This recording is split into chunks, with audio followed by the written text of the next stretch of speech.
Welcome back to another exciting episode of Limitless. Today we are joined by an engaging personality, a guy who's got a very interesting perspective in the franchising and development world, Chase Emerson, who heads up FranDev at Primrose Schools. Chase, thank you for joining me today. How are you? Aaron, I'm doing great, man. I'm excited you had me on the show. Really appreciate you taking some time. Looking forward to chatting today, man. Why don't you tell us where you grew up and where you're from and what little Chase was like? Well, look, I grew up in South Louisiana, small town just outside of New Orleans, and so yes, very different upbringing. But I live now in the warm weather in Florida here in Palm Beach, and so you mentioned sports. We take it serious. What was your household like? Only child, siblings? Where do you fit in the pecking order? I've got one older sister. She's about 6 years older. Small town, mom was an accountant, dad worked in an oil refinery, no college educations. And so, grew up grinding. And when you say grinding, what did that mean? What did you spend your time doing when you weren't in school? I started my first business probably at the ripe age of 12. My grandfather used to let me pick vegetables out of his garden. I used to set up the Lego table in front of the house and sell his vegetables. And then I realized if you actually got on the bike and you delivered them to the households, you could get, a little extra money for that. And so I learned to grind young. I had my first company mowing grass, probably 16, 15. I think my mom was dropping me off, put the lawnmower in the back of the car. And so it's kind of resonated through to the career. So how were you as a student? I know you said your parents weren't college educated. How were you as a student? Both a student and an athlete, but I excelled through high school, graduated top of the class. When I got to college, it changed a little bit, and so I think I became more of the entrepreneurial spirit. B's and C's were getting me by. Started in engineering, finished up with an accounting degree, but always pretty good in school. I think once I got into the college space, I realized making money was a little bit more important, and the college didn't always resonate to what was able to make the cash flow work. You mentioned being an athlete. We've had a ton of former athletes on our show. What did you grow up playing? Anything I can get my hands on, but baseball, football, track really dominated it. So there's certainly some overarching themes that we've had with guests, and really fortunate to have interviewed some pretty incredible people who've made it big time, whether it be in commercial real estate, private equity, franchising, a combination thereof. And I would say almost in every episode, I can't think of one where this wasn't the case. As I think about it further in the 50 plus that we've done, they either were an athlete or they worked a lot or started a business at a very young age. You did both. So it's obviously, I like to do that foreshadowing because it typically can come out in the successes of a later career. So that said, let's get to that. So where did you go to school? Well, I'm from New Orleans, so most people start with high school, but I would say I kind of got out of that trend. I got my undergraduate at Louisiana Tech, and then I have my master's from Tulane. So you're Louisiana born and bred, and what did you do after school? Early in life, it was sports. The grass cutting business, every weekend was consumed by that. And so between sports practices and actually, working kind of dominate that. In the college life, I'm pretty social. I'd say, I think I was a social chair for our fraternity. So between a little bit of, social mixer planning, I spent the rest of the time between, I think I got some rest in college. I also bartended. So, really just finding ways to grind and meet people, right? Being in crowds. Real quick on the Tulane thing, what did you study there? What did you get your... I did an MBA there. So I've got a master's in business administration. I did a focus on foreign studies. And so really it's just global business. But I did that later in my career. So I didn't go straight from undergrad to it. Waited until I got about 10 years experience and went to an executive program. Oh, okay, cool. So what did you do when you finished up at Louisiana Tech then? I was an accountant. I know, that's shocking. Yeah. It's wild, right? I mean, look, yes, I couldn't contain myself. It was a weird time in my life. My parents, I'd say growing up, my parents were very conservative. And so I've had to buck, the issue for kind of anything I wanted to do. And so, growing up, I was mathematically inclined. And so being that my dad was in the oil refinery, everything was engineering. And so I did about 2.5 years in injury, good enough to graduate, but realized that I wasn't gonna follow a book well, right? I wanted to forge my own path, and so when I switched to accounting, it was really more of I didn't know what I wanted to be, and so public accounting gave me the opportunity to go out and see many different businesses. I mean, early in my career, I was oil and gas, maritime, digital media. We were building apps, or helping folks build apps through the finance side of it, and so it really got me an opportunity to figure out who I really want to be. Because I didn't know. And so I spent early time, and it was about 2 years in public accounting, joined one of my startup businesses that I was able to help get funded.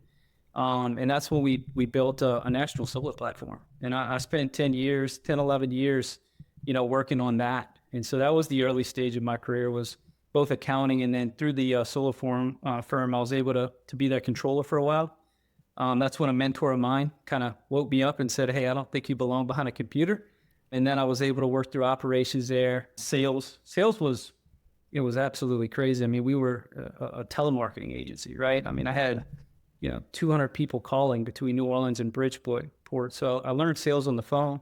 Then we went door to door. And so really, the sales side of it is kind of stuck with me, but really because I started where it's the hardest.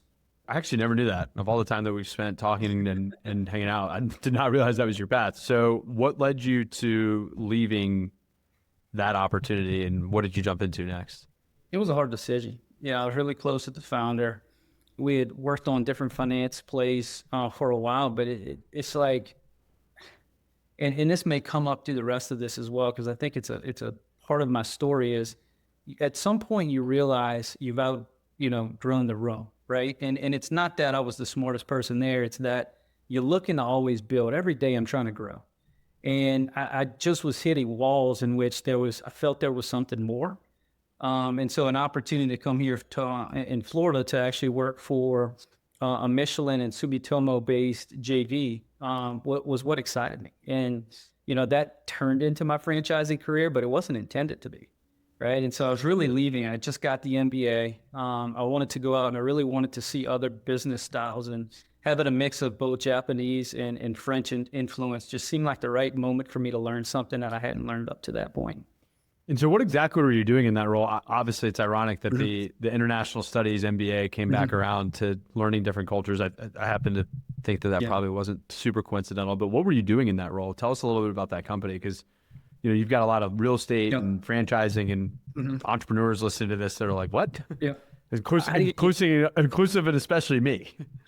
Right. Well, look, that company was TBC, right? And so, that's where we met each other, right? So I went there actually to work on the tire distribution side. For those who don't know, what does TBC stand for? Just to set Tire and Battery Corporation. And most people don't know that, right? They know the brands, right? And so when I went there, I went to work for what's the second largest tire distributor, right? Which is NTB.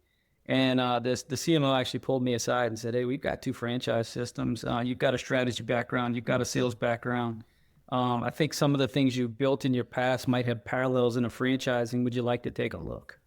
And that's how things are born, right? I mean, like, if you throw me an opportunity, I want to say yes. And so that's what got me there. And it was just a weird path that pushed me into, franchising, which is where we met with Midas and Big O Tires. So you go from this strategy role, just sort of following the company, and also moving to South Florida, which helps. Because having been someone that's done that's never a bad thing. And what year was this roughly that you went over to TBC? Well, you're about to figure out that I haven't been in franchising that long. So it was 2024. Wow. Okay. Yeah. But you were with TBC when did you join TBC? 2024. I mean, look, the day I walked on campus, I was handed a different role, right? It was. Oh, okay. So you didn't even spend time in the role. Yeah. No, we got something that we think you can be a better purpose for. It says a lot about the company, because you hire good people and then you figure out the rest later. You get the right people in the right seats on the bus, which I commend your mentor for. And I want to talk about that. Like, how did you talk about the importance of mentorship from maybe that particular person, or from, if there's other ones that you feel inclined to mention? Because that's a huge leap of faith to walk into a job opportunity after moving across the country, and then on your first day showing up and be like, "By the way, we don't think you should do that. We think you should do something else. It's not even what you got hired on for." Like, that's putting a lot of faith in whoever guided you to do that. So shed some light on that, if you don't mind. I'll give a little shout out. Tom Massey has been widely influential in my life. He's got his own Sandler sales consultancy. The guy's, built and taken, companies public. He's built companies and sold it. He's got his own private equity firm. He was the first one to kind of grab me and shake me. He's like, Chase, are you sure you're an accountant? Right? And I was like, no, I'm not sure. And so he was kind of the one who kicked me in the butt a bit and said, hey, look, you got to get out of your seat. And, did it help me do it in a way where, trained the replacement, started doing some things. The CEO recognized, and he's like, hey, look, I think we can find a different role for you, right? It was a discovery phase, and he taught me how to do that. And it's that idea of being buoyant in a company that he taught me at a young age. But then he was also the guy to kind of push me and say, hey, are you sure the room is right for you? And taking a leap of faith to say, hey, I'm going to go to a company that is, got a good reputation for building people. They're going to teach you some different things. It doesn't matter what it looks like on paper. Step up, step back, step down. Go there. It's going to open up doors, right? And I had other mentors as well, helping me through that decision. And a lot of parallels, right? It's like you can't really make a bad decision, right? You've been in some place for 10 to 11 years. You're looking for more. Move to a big company. If you like it and it works, there's plenty of room to grow. If you don't, it opens the door to the next opportunity. Someone's going to ring your phone just because of the experience you had. Sure. So you walk into your first day, you decide you're voluntold and are happy to take the recommendation of going into franchising. What did that role look like? Because that's a pretty pivotal moment in your journey and how we got to a point where we're talking on this podcast. It was pretty cool. I got a chance to interface with a lot of the executives at a very large company. The CMO became the CEO probably weeks later. The CFO, another mentor of mine, we started with the strategy, right? We said, hey guys, this is not working. Midas, a lot of people didn't know it lost units for 3 decades. And so there was multiple folks here run through there trying to fix it. And we really had to peel the onion back and diagnose it before we could do anything. And so it started from your typical strategy rebuild, right? Diagnose the problem, build a strategy to do it, build a playbook to execute upon, and then deliver upon those results. And so when we implemented it, Aaron, I don't know, it might have been 2 weeks. And they called me back and they said, look, we don't think the play's wrong, but it's still not working. You're in, right? So they put me in to run it. And that was when I got the first, kind of step in, because at that point I was really still at the holding company. And so I entered the space kind of working on both Big O and Midas. And then a few months later, it really became a heavy Midas focus. Okay. And for clarity, title, or not because titles matter, but because titles help clarify what exactly you were supposed to do and then what ultimately ended up doing. So you started at TBC as, we don't remember because it was 5 minutes. Senior Director of, I think, National Accounts. Okay. And then, right? You shift into franchising and you're Senior Director of Franchise Development. There you go. And then they said, okay, go focus more specifically on Midas. Same story, correct? Yep. Okay. So then you... I know it's crazy, right? This all happened. It is crazy because they're asking you to sell Midas franchises and a few months before you weren't even in the automotive or franchising industries. Right. So what happens next? The cool part about it is I don't think we got rid of anybody on that team, right? It was the same people on the team. But, we really went out and we started listening to franchise owners, right? And I had a ton to learn. I had not been in the industry.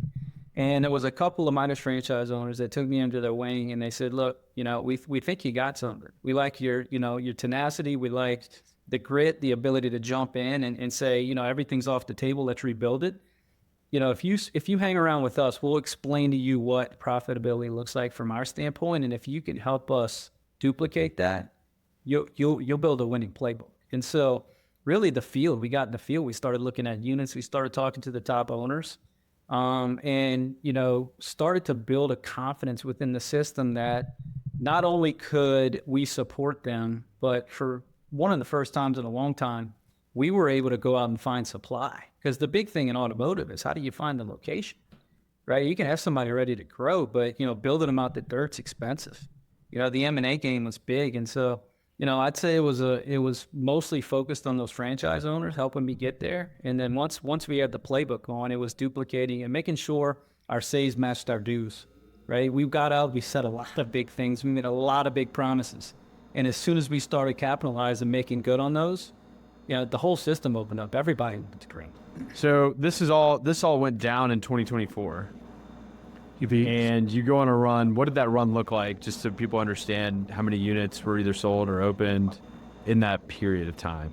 Yeah, I mean, look, 2024 was kind of it's a year that most of it was in action. I'd say 2025 which was my last full year with Midas. We put up 36 new units, 30 of them M&A, 6 out of the dirt. Unheard of numbers. But Aaron, what I'm most proud of is a bit of system, right? The system was churning, right? What was coming down in 26 was phenomenal. I mean, I think I just saw a post from the other day, and they're hitting more records, right? And when I look at the list of all the stores opening, right, it's all ones we were working, right? So it was, once the process was built, I'd say 24 was the building blocks, 25 was the proof. But the reality here is even though I'm no longer there, the play is running and it's working. And that's the proof. That's what gets me excited, right? Is you don't want to see something fall off and you leave, because you didn't build anything, right? You just executed. You didn't leave anyone with any value.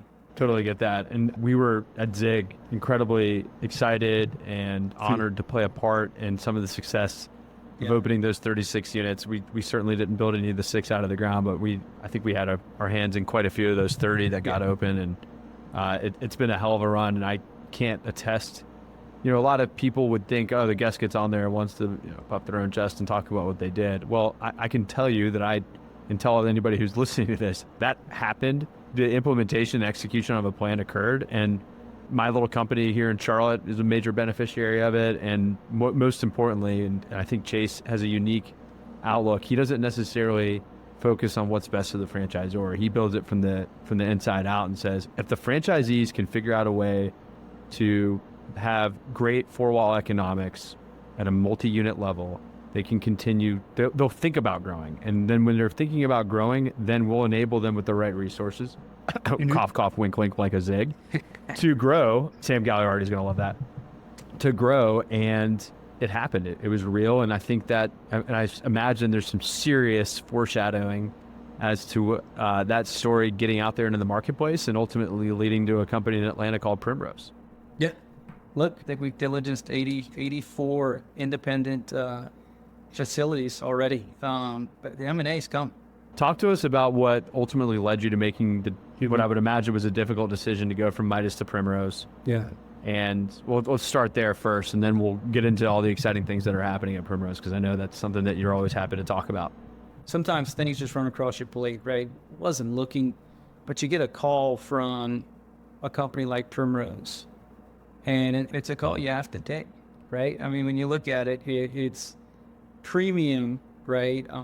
Early childhood education and care, and the connectivity to my life as a father.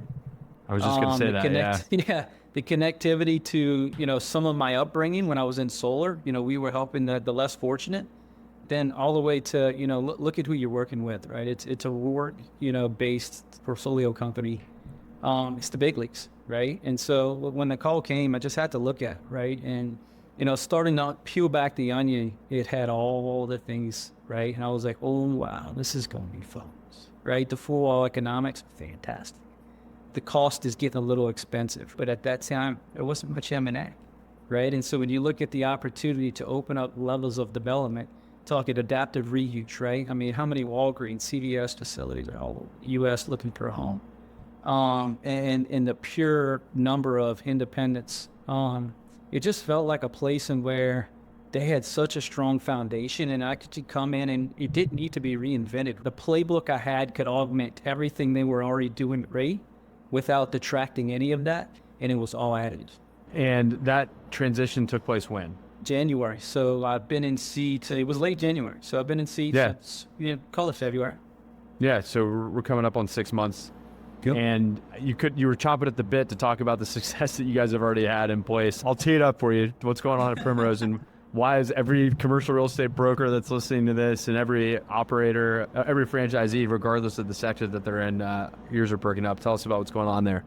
The brands, it's better. Yeah, it's been great for 4 years, right? Everyone knows who it is. The brand recognition is fantastic. When I look at what we've done in just 6 months, similar, right? People, processes, we've set up a foundation to accelerate, and we're doing it through the same methodology, franchise owner first, right?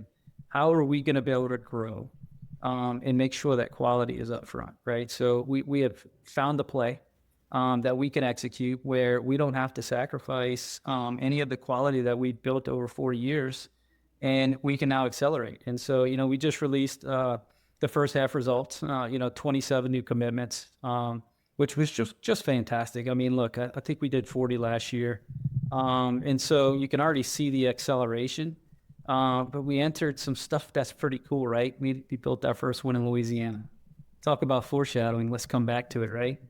Yeah. Louisiana boy gets to open up the first Primrose school, and it ties in, Aaron. I'll mention this because you kind of got the floor open here. If I talk too much, slow me down. But when I was in Louisiana, we didn't have these type of offerings, right? Everything was daycare, right? There were no quality offerings, and so when I came to Florida for the first time, I had a different level of access. So I put my 3-year-old in a competitor's, right? And I'll tell you, it was a fantastic experience. It was much better than anything I had in Louisiana. And, he was having fun and he was learning more. And I was, very excited. Well, then the Primrose opportunity comes on, and I'm able to, take him to Primrose. And what I didn't realize was the gap, right? So he walks into class and he's behind, right? And so the first time I see my 3-year-old, he can't sign his name, but these 3-year-olds can, right? And the teacher immediately embraced. And that doesn't resonate with everybody because not everybody has kids, but that's a big deal. That's a big deal. As I'm an 8 and a 5-year-old, and so I've been through the preschool gauntlet, and that they're not all created equally. And it's interesting because pricing in that space, I don't want to belittle the value of $1, but pricing for the highest end preschool compared to the lowest end preschool isn't that insane of a spread. It's not like kindergarten through 12 where you have public school ranging and then all the way up, which is obviously free or inclusive of your tax paying dollars, vis-a-vis, $30, $40, $50,000 a year. The gaps are not as insane because preschool is privatized and it's $1,600 a month to $2,000 in a certain market, or maybe it's $1,200 to $1,500. I'm not saying $400 a month in Delta isn't a big difference, but when you're talking about your kid's education, it can become a big deal. And so when you hear, and so you're thinking a lot of people who might be on the fence may say, you know what, for an extra $400, I care enough about my kid and I can stomach it. It's uncomfortable, but I want to do it. Right. And so with that in mind, you want to get a top tier product if you're paying top tier dollar. And so your story about your 3-year-old being able, coming in behind and then being able to, I would imagine, be caught up because he's at the greatest preschool ever, right? He was signing his name within 4 weeks. Yeah, it's impressive. Aaron, it's incredible, right? You mentioned that the brokers, the different folks, the developers who will be listening to this podcast, we were on with the group today. And, I think part of us is you have to sell the idea of what a Primrose can do for your development. What can it do for your community? Right? I mean, you got the only research-backed curriculum, proprietary curriculum in the space with proven metrics. What does that do to the development you're creating? If I'm a developer and I'm trying to build X amount of homes, put X amount of retail, what does a Primrose in there do? What can you charge? What is the quality of life you're bringing? What is I live in a lifestyle community here in Florida. I want a Primrose up front. Make it happen. We might be working on that. Chase knows a guy. I love that. Well, I appreciate the excitement. I mean, what do you attest, aside from the four-wall economics being great, aside from the brand being strong? Those two things existed prior to you showing up. Last year, there was 40 new commitments, and this year to date, we're recording this on July 8th. There's been 27 already. I mean, I appreciate the humility, but you've obviously played a role in that. What do you do that has expedited that growth? It's the same play. We're connecting with the franchise owners, right? We're connecting with the franchise owners. We're figuring out what it is that they want to see, and we're delivering, right? I mean, at the end of the day, I think there's two real things that can, in franchising in general, there's two real things that can make or break a system. And, as a franchise owner, you want someone to deliver something you can operate, So you want the franchisor thinking about operational ease. How can you, profitably run one? And then you want to see a franchise owner who thought about the underwriting before you walked in and to have that conversation. Right. And so we dove in, we've redone the model. We're looking at franchise owner returns. We're building in, certain levers to be able to adjust things where we need to, but we're prioritizing franchise owner outcomes. And when you do that, it's the easiest business of the world, right? You can work at a regular corporate office and you're trying to cascade, goals down. This is my goal. So Aaron, this is why your goal should be X. And then the people that work to Aaron should be Y. In franchising, you focus on the end product, you win. How did you get this insight? I mean, you haven't been doing franchising specifically very long. Like, what led you to this epiphany? I think there's a few things, right? The last stage of my career prior to franchising, we had turned that solar company into what they call a fintech platform. And for layman's terms here, it's we had a dealer program where we went out and, we had a finance product that we would bring to mom and pop solar companies, and we would teach them how to use it and onboard them. And then when they would go out, they could use our finance product. And if they used it, we made something off of it. It was kind of like franchising, but they had options, right? And so when we put that together, right, you had to go around and you had to teach people how to use it, but you also have to explain why you were the best option. And so we were constantly trying to win their support. And so when moving into franchising, although the playbook was, quote, different, there was a lot of parallels. And so I'd say from there, it's always resonant to me that this is a service business, right? That was a service. Automotive is a service. Early childhood education and care is a service. When you truly put your customer first, right, you can create the outcomes you're looking for. If you do it the reverse, it's really hard, right? And in franchising, the only difference is you got two customers, right? You got your franchise owner who's your customer, and then you're also serving an end consumer. So if you tie those things together, there's not a ton of difference. Love that. Appreciate the insight. This is the part of the interview where I ask you some rapid fire-ish questions and make you uncomfortable and make you think on your toes. You ready for it? Let's do it. Best book you've read or books that you'd recommend? Leaders Eat Last, Simon Sinek. Craziest deal you've ever worked on? We were selling, all 5 national builders at the same time, a solar plus roof product that had never been put on a roof. And so you name it, Pulte, D.R. Horton. We were bombing around the U.S., putting products on model homes, and that product today is rocking and rolling. So that was probably one of the funnest pioneering times of the early career. What advice do you have for people entering in franchising or becoming a franchisee or entering the franchisor side as someone who's had immediate success only 2.5 years in? Don't think that franchising experience is the only prerequisite. I think there's a lot of parallels to other industries. I look out for folks with finance backgrounds. And so maybe it's because of the way I got here. But I think if you have a finance background, you're right for franchising because you can see outcomes and you can see what the franchise owners are looking for. And so I think, a combination of a finance background and a general business background sets you in the best place for franchising. You are crushing it and have a very successful career. There's some meaningful money that comes into the account, and so therefore you self-select out to go hang out on that beautiful beach at Palm Beach Gardens. All the franchising times and the early child ed or whatever industry publications that are out there writing about the exit of Chase Emerson. What do you want those articles or media to say about your legacy in the industry? I think it goes a little bit back to, maybe the tie into the book, as well as, just the culture I try to build around me. I approach everything like servant leadership. So, I think at the end of this, I'd really like this story to be less about me and more about the folks that came along with. Whether it's the franchise owners who you're optimizing outcomes for, or, go into the internals of the company itself.